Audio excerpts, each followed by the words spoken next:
America और Iran के बीच आखिरकार देखते ही देखते फिर से टकराव की स्थिति बन गई है।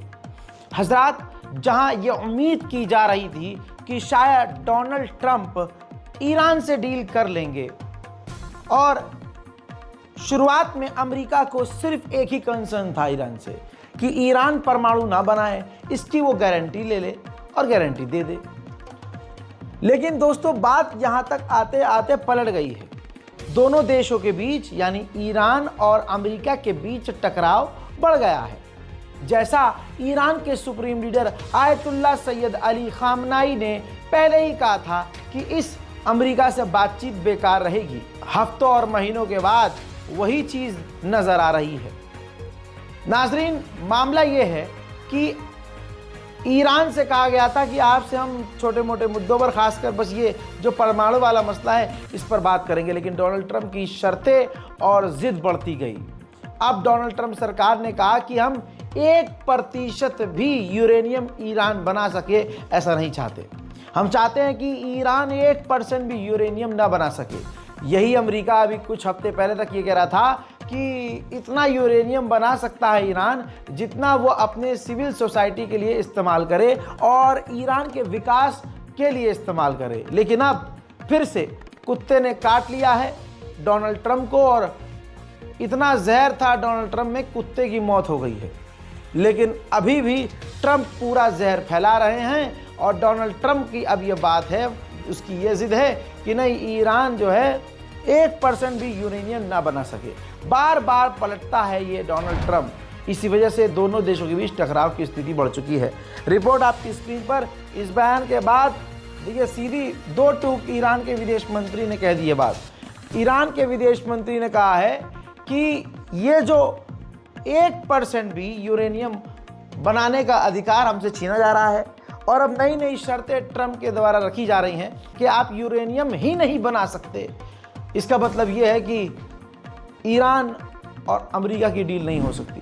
अमेरिका का विदेश मंत्री और पूरा अमेरिका के प्रशासन, अमेरिका की गवर्नमेंट अमेरिका के लिए काम नहीं करती है, वो इजराइल के लिए काम करती है। कल तक डोनाल्ड ट्रंप मीठे बन रहे थे, नरम और अच्छे बन रहे थे। अब अमेरिका को पीछे से उंगली कर दी इजराइल ने।